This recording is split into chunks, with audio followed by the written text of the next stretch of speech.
안녕하세요. 성로교회 이현우 목사입니다. 지난 한 주간도 주님의 은혜 가운데서 평안하셨는지요?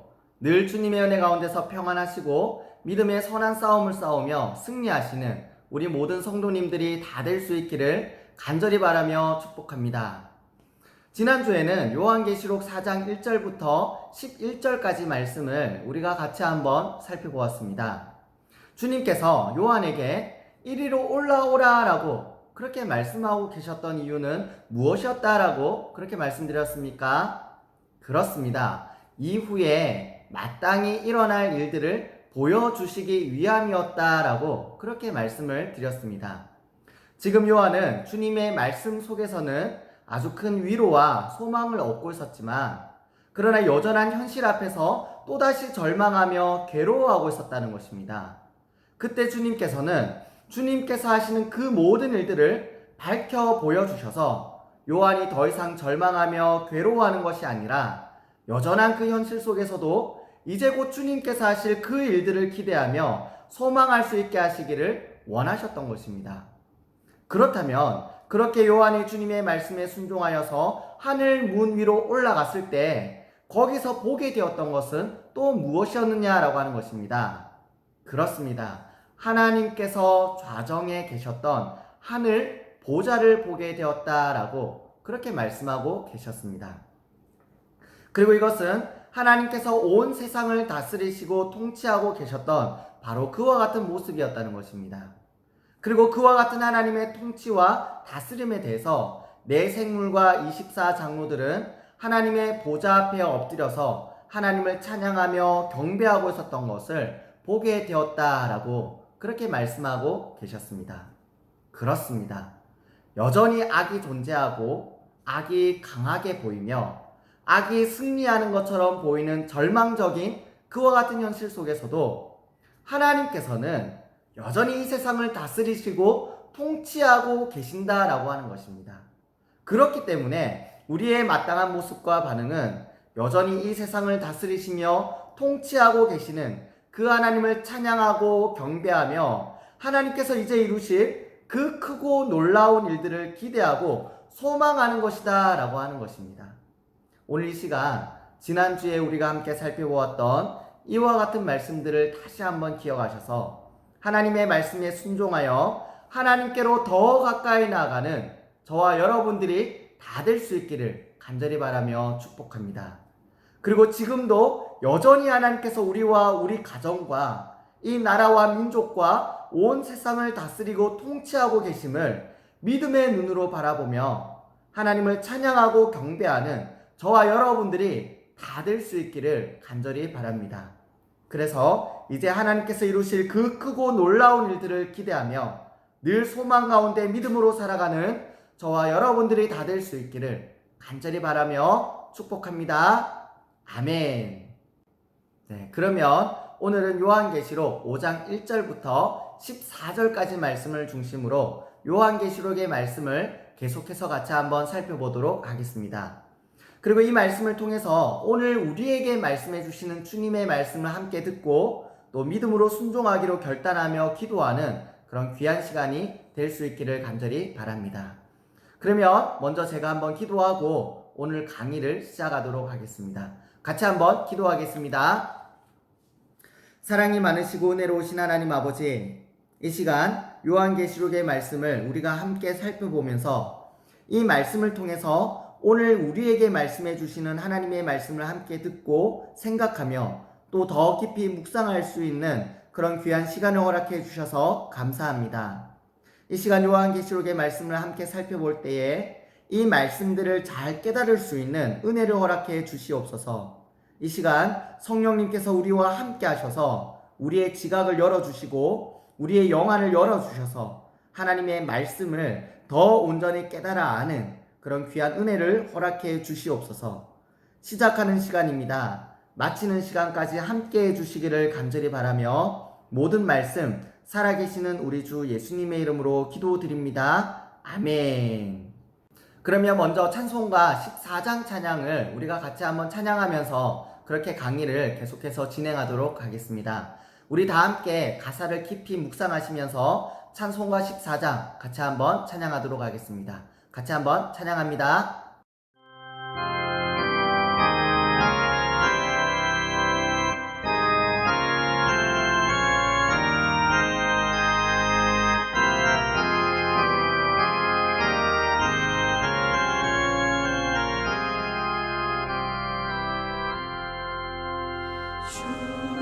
우리 하나님 하늘에 계시니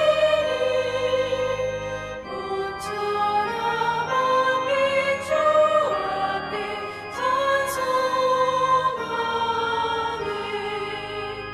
이 천지 만물도 주 앞에 엎드려 그 거룩하신 이름을 늘려비네. 주 언약하신 것 끝까지 지키니 저 하늘나라 향하여 곧 가리라. 주 얼굴 배울 때 내 마음이 기쁘고 영원히 주의 영광을 찬양하리.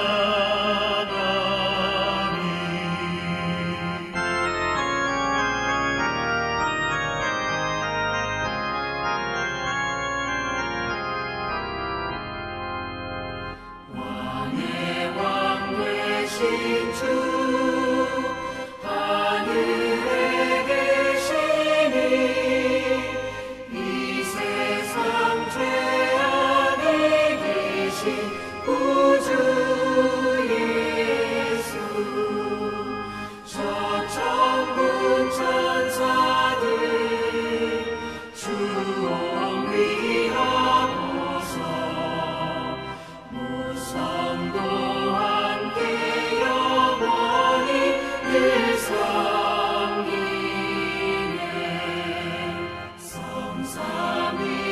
성삼위일체께 승리한 무리들 다 기쁜 소리 높여서 감사드려. 창조주 하나님 내 주님 되시니 주 앞에 나도 엎드려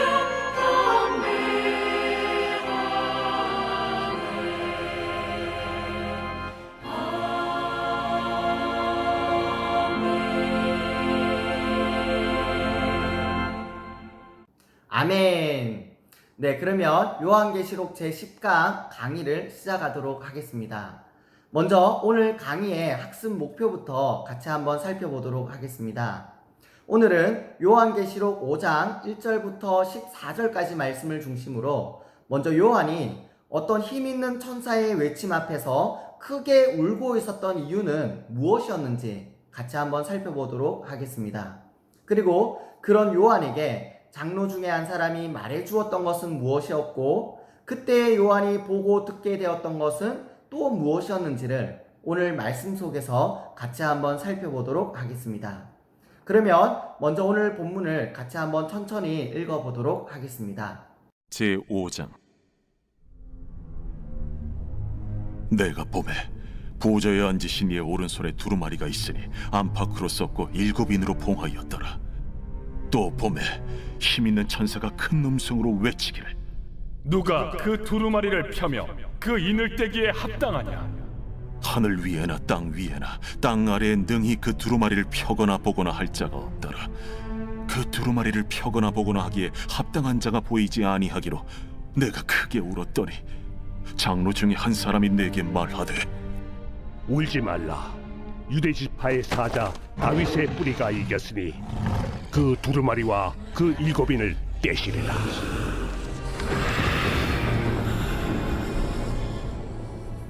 내가 또 보니 보좌원 내 생물과 장로들 사이에 한 어린 양이 서 있는데 일찍이 죽임을 당한 것 같더라. 그에게 7 뿔과 7 눈이 있으니 이 눈들은 온 땅에 보내심을 받은 하나님의 7 영이더라. 그 어린 양이 나와서 보좌에 앉으신 이의 오른손에서 두루마리를 취하시니라. 그 두루마리를 취하심에 내 생물과 24 장로들이 그 어린 양 앞에 엎드려 각각 검은 고와 향이 가득한 금 대접을 가졌으니 이 향은 성도의 기도더니라. 그들이 새 노래를 불러 이르되 두루마리를 가지시고 그 인봉을 떼기에 합당하시도다. 일찍이 죽임을 당하사 각 족속과 방언과 백성과 나라 가운데서 사람들을 피로 사서 하나님께 드리시고 그들로 우리 하나님 앞에서 나라와 제사장들을 삼으셨으니 그들이 땅에서 왕노릇 하리로다. 내가 또 보고 들으매 보좌와 생물들과 장로들을 둘러선 많은 천사의 음성이 있으니 그 수가 만만이요 천천이라 큰 음성으로 이르되 죽임을 당하신 어린 양은 능력과 부와 지혜와 힘과 존귀와 영광과 찬송을 받으시기에 합당하도다. 내가 또 들으니 하늘 위에와 땅 위에와 땅 아래와 바다 위에와 또 그 가운데 모든 피조물이 이르되 보좌에 앉으신 이와 어린 양에게 찬송과 존귀와 영광과 권능을 세세토록 돌릴지어다. 내 생물이 이르되 아멘. 장로들은 엎드려 경배하더라. 아멘. 그러면 오늘 우리가 읽었던 본문의 구조와 각각의 내용들을 간략하게 같이 한번 살펴보도록 하겠습니다. 먼저 1절부터 4절까지는 7인으로 봉해진 두루마리에 대해서 말씀해주고 계셨고 5절부터 7절에서는 그 두루마리를 취하신 예수 그리스도에 대해서 말씀을 기록하고 있었습니다. 그리고 8절부터 14절에서는 이와 같이 두루마리를 취하여 가지신 예수 그리스도에 대한 모든 피조물들의 반응을 기록하고 있었습니다.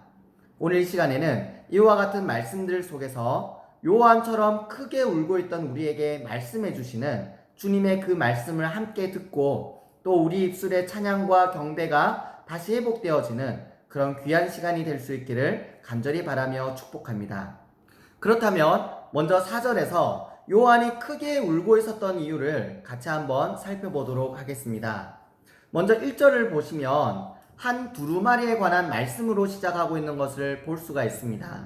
우리 다 함께 1절 말씀을 같이 한번 읽어보겠습니다. 시작. 내가 보매 보좌에 앉으신 이의 오른손에 두루마리가 있으니 안팎으로 섰고 7인으로 봉하였더라. 아멘. 요한이 눈을 들어서 보좌에 앉아 계셨던 분을 보았을 때 그 오른손 위에 한 두루마리가 있었다고 말씀합니다. 그런데 그 두루마리는 안팎으로 쓰여져 있었고 또 7인으로 봉해져 있었다는 것입니다. 여기서 안팎으로 쓰여져 있었다는 것은 그만큼 내용이 아주 많고 풍부했었다는 것을 의미하기도 했었고 또 그 책의 내용에 어떤 것을 더하거나 뺄 수 없을 만큼 아주 완전하게 쓰여져 있었다는 것을 의미하기도 했었습니다. 그리고 7인으로 봉해져 있었다는 것은 두루마리의 내용이 아주 철저한 비밀 속에 감추어져 있었다는 것을 의미하는 것이었습니다. 다시 말씀드리면 인이라고 하는 것은 어떤 것을 비밀 속에 감추어 놓는 기능을 하는 것인데 그런데 특별히 7인으로 봉해져 있었다라고 하는 것은 그만큼 완전하고도 철저하게 감추어져 있었다는 것을 의미하고 있었던 것입니다. 특별히 요한계시록에서 이 두루마리는 이 세상의 종말에 관한 하나님의 계획과 작정들을 기록하고 있었던 말씀이었다는 것을 우리가 알 수가 있습니다. 다시 말씀드리면 이 세상의 모든 악한 것들이 하나님의 진노 가운데서 심판을 받게 될 것인데 그런 와중에서도 하나님께서는 성도와 교회들을 지켜주시고 보호해 주셔서 구원하시며 또 영원한 승리를 얻게 하실 것이다 라고 하는 것을 예언하며 기록하고 있었던 말씀이었다는 것입니다. 따라서 요한을 포함한 당시의 수많은 그리스도인들은 바로 이 두루마리의 예언이 실현되기를 간절히 사모하며 고대하고 있었을 것이다 라고 하는 것입니다. 그런데 어떤 힘 있는 천사가 큰 음성으로 누가 그 두루마리를 펴며 그 인을 떼기에 합당하냐라고 그렇게 외쳤다는 것입니다. 다시 말씀드리면 이 두루마리의 인을 떼서 하나님의 거룩한 그 계획과 작정들이 이루어지게 할 자가 누구냐라고 그렇게 외치고 있었고 또 그와 같은 사람을 찾고 있었다라고 하는 것입니다. 그런데 3절 말씀을 보시면 어떻게 말씀하고 있었습니까? 하늘 위에나 땅 위에나 땅 아래에 능히 그 두루마리를 펴거나 보거나 할 자가 없더라라고 그렇게 말씀을 하고 있었다는 것입니다. 다시 말씀드리면 하늘 위에나 땅 위에나 그리고 땅 아래나 이 세상에 있는 그 어떤 존재도 이 두루마리의 인을 떼서 그 속에 담긴 하나님의 계획과 작정을 이루게 할 자가 없었더라라고 하는 그와 같은 말씀이었다는 것입니다. 따라서 요한은 두루마리의 예언이 실현되지 못함으로 인해서 하나님의 심판이 이루어지지 못하고 성도와 교회들을 향한 하나님의 구원이 이루어지지 못하며 그래서 세상의 악한 권세들 아래에서 성도와 교회들이 계속해서 핍박과 박해를 받을 것을 생각하니 가슴이 미어지고 울음이 터져 나왔더라라고 그렇게 말씀하고 있었던 것입니다. 그렇습니다. 이 세상 사람들 가운데 그 어떤 사람도 이 두루마리의 인을 떼거나 펴서 볼 수 있는 사람은 아무도 없다라고 하는 것이 바로 성경이 우리에게 말씀하고 있는 말씀이다라고 하는 것입니다. 그래서 하나님의 그 계획과 작정들을 집행하거나 이루어지게 할 수 있는 사람은 이 세상에 존재하지 않는다라고 하는 것입니다. 3절 말씀을 보시면 하늘 위에나 땅 위에나 땅 아래에 능히 그 두루마리를 펴거나 보거나 할 자가 없더라라고 그렇게 아주 분명하게 우리에게 말씀해주고 계시는 것입니다. 그러나 이단 교주들이 하나같이 하는 이야기들은 요한계시록의 비밀들을 자신들은 다 알고 있다라고 그렇게 말하는 것입니다. 자신들은 그 두루마리의 인을 떼거나 펴서 집행할 권한을 부여받은 특별한 존재들이다라고 그렇게 사기를 치며 말하고 있는 것입니다. 그러나 성경은 분명히 우리에게 말씀하시기를 그 두루마리에 봉해져 있던 7인을 떼거나 펼 수 있는 사람은 아무도 없었고 이것은 과거에나 요한 당시에나 그리고 오고 오는 모든 세대들 가운데서도 동일할 것을 말씀하고 있는 말씀이었다는 것입니다. 그래서 요한은 이 두루마리 예언이 실현되지 못할 것을 염려하면서 그렇게 절망하며 울음을 터뜨리고 있었다라고 하는 것입니다. 우리는 이와 같은 말씀들을 잘 기억해서 이단 교주들이 말하는 그런 말도 안 되는 이야기들에 절대로 현혹되어서는 안 될 것이다 라고 하는 것입니다. 이 세상 어떤 존재도 이 두루마리의 인을 떼거나 펴기에 합당한 존재는 아무도 없다라고 하는 것입니다. 그래서 이 세상 속에서는 그 어떤 소망도 가질 수가 없고 그저 요한처럼 우리도 절망하며 울음을 터뜨릴 수밖에 없는 것이 우리가 처해 있는 비참한 현실이다라고 하는 것입니다. 오늘 이 시간 이와 같이 우리의 전적인 타락과 부패함과 무능함을 철저하게 깨닫고 고백할 수 있는 저와 여러분들이 다 될 수 있기를 바랍니다. 그래서 우리와 이 세상에 있는 어떠한 사람도 그리고 어떠한 존재도 하나님의 심판과 우리를 향한 구원을 이루어내지 못한다는 것을 확실하게 알고 또 그렇게 고백할 수 있기를 바랍니다. 이것이 우리에게 말로 다할 수 없는 비참함과 절망감을 안겨다 줄지는 모르겠지만 그러나 우리의 소망은 바로 이와 같은 우리의 분명한 자기 인식에서부터 시작한다라고 하는 것을 우리가 꼭 기억할 수 있어야 하겠습니다. 그렇다면 이와 같이 절망적이고 비참한 현실 속에서 우리에게 참된 소망은 과연 어디에 있는 것일까요? 요한계시록 5장 4절에서 7절 말씀 속에서는 바로 이와 같은 우리의 참 소망과 위로에 대한 말씀을 기록하고 있었습니다. 5절 말씀을 보시면 이렇게 말씀하고 있는 것을 볼 수가 있습니다. 장로 중에 한 사람이 내게 말하되 울지 말라. 유대 지파의 사자 다윗의 뿌리가 이겼으니 그 두루마리와 그 7인을 떼시리라 하더라. 아멘. 여기 보시면 요한이 절망하며 울고 있었을 때 하늘 보좌 앞에 있던 24장로들 가운데 한 사람이 요한을 위로하며 말하기를 울지 말라. 유대 지파의 사자 다윗의 뿌리가 이겼으니 그 두루마리와 그 7인을 떼시리라 라고 그렇게 말하고 있었다는 것입니다.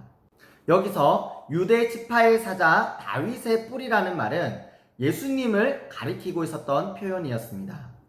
유대 지파의 사자라는 말은 야곱이 유다를 축복하며 말씀하고 있었던 말씀, 그러니까 창세기 49장 9절 속에서 예표하고 있었던 표현이었고, 또 다윗의 뿌리라는 말은 선지자 이사야가 메시아에 대해서 예언하며 말씀하고 있었던 말씀, 그러니까 이사야 11장 1절에서 예표하고 있었던 표현이었다라고 하는 것입니다.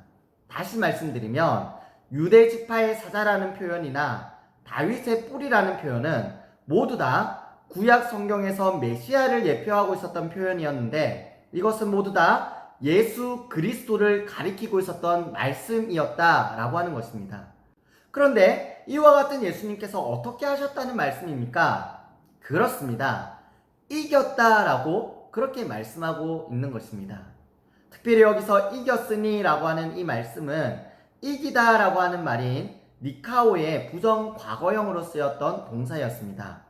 헬라어에서 부정 과거형은 영어에서 단순 과거형과 거의 비슷한 의미인데, 과거에 어떤 일이 이미 이루어졌고 그리고 바로 그 시점에 사건이 완료되었다라고 하는 것을 의미하고 있었던 말이었다는 것입니다.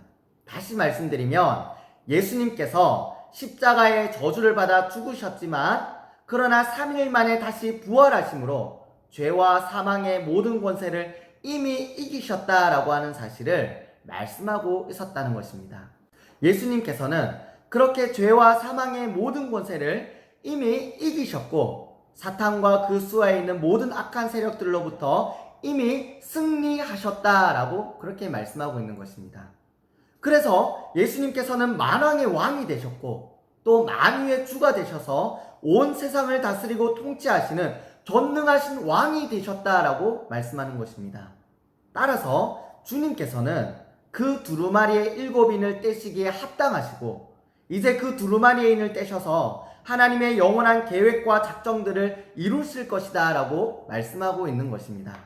바로 장로들 가운데 한 사람이 요한에게 말하고 있었던 것은 바로 그 예수 그리스도께서 그 두루마리의 인을 떼셔서 하나님의 심판을 이루시고 교회와 성도들을 향한 하나님의 위로와 구원을 이루실 것이다 라고 하는 것을 말씀하고 있었던 것입니다. 그러니 요한 너는 그 울음을 그치고 바로 그 예수 그리스도를 바라보라 라고 그렇게 말씀하고 있었던 것입니다.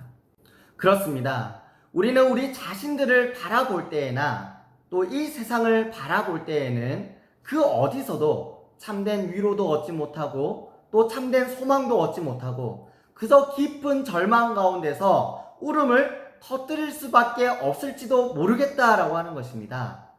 바로 요한이 절망하며 울고 있었던 것처럼 우리도 그와 같은 비참한 현실 앞에서 절망하며 그렇게 울음을 터뜨릴 수밖에 없을지도 모르겠다는 것입니다. 그러나 이미 죄와 사망의 모든 권세를 이기시고 또 사탄과 그 수하에 있는 모든 악한 세력들을 이미 이기신 예수 그리스도를 바라볼 때 우리는 비로소 참된 위로를 얻게 되고 비로소 참된 소망을 회복할 수가 있게 될 것이다 라고 하는 것입니다. 왜 그렇습니까? 예수님 안에 있는 우리들에게는 예수님께서 이기신 바로 그 이기심이 우리의 이기심이 될 것이기 때문이다 라고 하는 것입니다. 예수님께서 승리하신 바로 그 승리가 우리의 승리가 될 줄을 믿고 확신하기 때문이다 라고 하는 것입니다. 고린도전서 15장 57절 말씀해 보시면 하나님께서 그리스도 예수로 말미암아 우리에게 승리를 주셨다라고 그렇게 말씀을 하고 있는 것입니다. 또 요한일서 5장 4절 말씀을 보시면 하나님께로부터 난 자마다 이미 세상을 이겼다라고 그렇게 선언하며 말씀해 주고 있는 것도 우리가 볼 수 있는 것입니다. 무슨 말씀입니까? 우리는 연약하고 부족해서 매일같이 실패하고 매일같이 무너지고 매일같이 엎드러질 뿐이지만 그럼에도 불구하고 우리는 이미 세상을 이기고 승리한 자들이다 라고 하는 것을 우리에게 말씀해 주고 있는 것입니다. 어떻게 말입니까? 우리 주 예수 그리스도 안에서 우리는 이기고 또 승리하였다라고 그렇게 성경이 우리에게 말씀해 주고 있는 것입니다. 따라서 우리는 절망하며 울고 있던 그 모든 울음들을 이제는 그쳐야 한다라고 말씀해 주고 있는 것입니다. 장로들 가운데 한 사람이 요한에게 말했던 것처럼 이제는 그 울음을 그치고 우리의 주가 되시며 우리의 왕이 되신 예수를 바라보라라고 말씀하신 그 말씀을 우리가 기억할 수 있어야겠다는 것입니다. 우리가 그 주님을 바라볼 때 우리는 비로소 참된 위로를 얻게 되고 참된 소망을 회복하게 되며 여전한 현실 속에서도 기쁨과 감사가 넘치는 그와 같은 삶을 다시 시작할 수 있게 될 것이다 라고 하는 것입니다. 오늘 이 시간 이와 같은 말씀을 기억하셔서 예수 그리스도를 바라보며 그 안에서 승리를 확신하고 승리를 믿으며 기대하며 주님의 은혜 가운데서 늘 살아가는 저와 여러분들이 다 될 수 있기를 간절히 바랍니다. 그렇다면 이와 같이 예수 안에서 승리를 얻은 교회와 성도들의 마땅한 반응과 또 삶의 모습들은 과연 어떠해야 할까요? 오늘 우리가 읽은 본문 8절에서 14절까지 말씀 속에는 이와 같이 승리한 백성들의 마땅한 반응과 또 삶의 모습들을 잘 보여주고 있었습니다. 특별히 13절 말씀을 보시면 이렇게 말씀하고 있는 것을 볼 수가 있습니다. 내가 또 들으니 하늘 위에와 땅 위에와 땅 아래와 바다 위에와 또 그 가운데 모든 피조물이 이르되 보좌에 앉으신 이와 어린 양에게 찬송과 존귀와 영광과 권능을 세세토록 돌릴지어다. 아멘. 여기 보시면 예수 그리스도 안에서 승리를 얻은 모든 피조물들의 마땅한 반응은 우리 주님을 향한 찬양이며 경배라고 하는 것을 잘 말씀해 주고 있습니다. 특별히 무엇을 어떻게 찬양하고 경배해야 한다고 그렇게 말씀하고 있었습니까? 13절 하반절에 보시면 보좌에 앉으신 이와 어린 양에게 찬송과 존귀와 영광과 권능을 세세토록 돌릴지어다 라고 그렇게 말씀하고 있는 것을 볼 수가 있는 것입니다. 여기서 찬송과 존귀와 영광과 권능은 우리가 세 부분으로 다시 나누어서 살펴볼 수가 있을 것 같습니다. 먼저 찬송은 예수님 그분을 향한 기쁨의 찬양이고 경배를 의미하는 것입니다. 그리고 존귀와 영광은 예수님께서 이미 이루신 그 승리와 이기심을 기뻐하며 그렇게 찬양하는 것을 말씀하는 것입니다. 그리고 마지막으로 권능은 우리 주님의 그 힘과 능력으로 이제 그 백성들에게 승리와 이김을 허락하실 것을 믿음으로 확신하며 찬양하고 경배하는 것이다 라고 하는 것입니다. 다시 말씀드리면 주님의 이름을 찬양하고 주님께서 이루신 그 일들을 기뻐하며 찬양하고 또 주님께서 그분의 권능으로 이루실 일들을 기대하며 찬양하는 것, 바로 이것이 그 백성들의 마땅한 반응이며 삶의 모습이 되어야 한다라고 하는 것을 우리에게 잘 보여주고 있었다라고 하는 것입니다. 그렇습니다. 예수님 안에 있는 우리들은 예수님과 함께 세상을 이겼고 또 승리한 그런 사람들인 줄 믿습니다. 이 승리와 이기심은 우리가 우리의 힘과 우리의 능력으로 우리 스스로 이룬 것이 아니라 오직 예수님께서 그분의 힘과 그분의 능력으로 이루셨고 또 우리에게 이루어 주신 것이다 라고 하는 것입니다.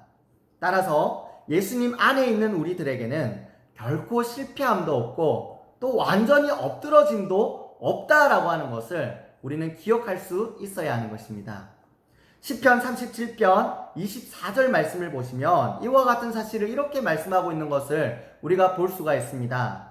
그는 넘어지나 아주 엎드러지지 아니함은 여호와께서 그의 손으로 붙드심이로다 라고 말씀하는 것입니다. 무슨 말씀입니까? 우리는 부족하고 연약해서 날마다 넘어지고 무너지고 또 실패하고 엎드러지지만 그러나 우리를 붙들고 계시는 그분께서 이미 승리하셨고 이기셨기에 우리가 그분의 은혜로 아주 엎드러지지 아니하고 또 결국은 최후의 승리를 얻게 될 것이다 라고 하는 것을 우리에게 잘 말씀해 주고 있는 것입니다. 따라서 우리는 우리의 연약함과 부족함과 그리고 날마다 실패하고 무너지는 것을 보면서도 오히려 우리를 붙들고 계시는 그 승리의 주님을 보면서 그분을 찬양하고 경배하며 믿음으로 살아갈 수 있어야 할 것이다 라고 하는 것입니다. 오늘 이 시간 이와 같은 말씀을 꼭 기억하셔서 죄와 사망의 모든 권세를 이기시고 승리하셨으며 바로 그 승리와 이기심으로 우리에게 승리를 허락해 주시는 주님을 찬양하고 경배하며 또 믿음으로 살아가기를 포기하지 않는 저와 여러분들이 다 될 수 있기를 간절히 바라며 축복합니다. 아멘. 네, 그러면 오늘 강의는 여기서 마무리하도록 하겠습니다. 그리고 2021년 상반기 요한계시록 강해도 오늘까지 모두 다 마무리하도록 하겠습니다. 지금까지 많이 부족하지만 저를 위해서 기도해 주신 여러분들께 감사드립니다. 그리고 여러분과 함께 요한계시록을 공부할 수 있게 되어서 너무 행복했습니다. 다음번에 요한계시록 강해를 할 때에도 함께 할 수 있기를 간절히 바랍니다. 그러면 제가 기도하고 오늘 모든 강의를 마무리하도록 하겠습니다. 같이 한번 기도하겠습니다. 사랑이 많으시고 은혜로 오신 하나님 아버지, 지금까지 요한계시록의 말씀을 함께 살펴볼 수 있게 해주셔서 감사합니다. 여러 가지 말씀들로 위로와 은혜와 도전을 우리에게 허락해 주신 것도 감사합니다. 특별히 오늘 말씀 속에서 우리 주님께서는 우리 눈에 그 눈물들을 이제는 거두어라고 말씀해 주셨습니다. 지금 우리가 처해 있는 현실은 우리 눈가에 눈물이 마를 날이 없는 그런 삶의 현실 가운데 있는 것 같습니다.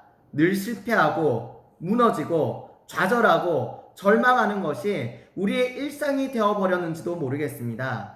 그럼에도 불구하고 세상 어디에서도 참된 위로와 소망을 얻지 못하며 그렇게 힘겹게 버티듯 하루하루를 살아가고 있는 것이 오늘 연약한 우리의 모습들인지도 모르겠습니다. 그래서 우리는 요한처럼 눈물을 흘리며 그저 크게 울고 있을 뿐이라는 것입니다. 그러나 장로 가운데 한 사람이 우리에게 말씀합니다. 유대 지파의 사자 다윗의 뿌리가 이겼도다. 그러니 그 울음을 이제는 그쳐라 라고 하는 것입니다. 우리 예수님께서 이미 죄와 사망의 모든 권세를 이기셨고 사탄과 그 수하에 있는 모든 악한 세력들을 이기셨기에 예수 안에 있는 우리도 이기고 승리하게 하실 줄을 믿습니다. 이 믿음을 가지고 여전한 삶의 현실 속에서도 주님을 찬양하며 살아갈 수 있게 하여 주시옵소서. 여전히 눈물 마를 날이 없는 삶의 현실 속에서도 주님께서 이루신 그 놀라운 일들을 읊조리며 존귀와 영광으로 여전히 주님을 찬양하며 살아가게 하여 주시옵소서.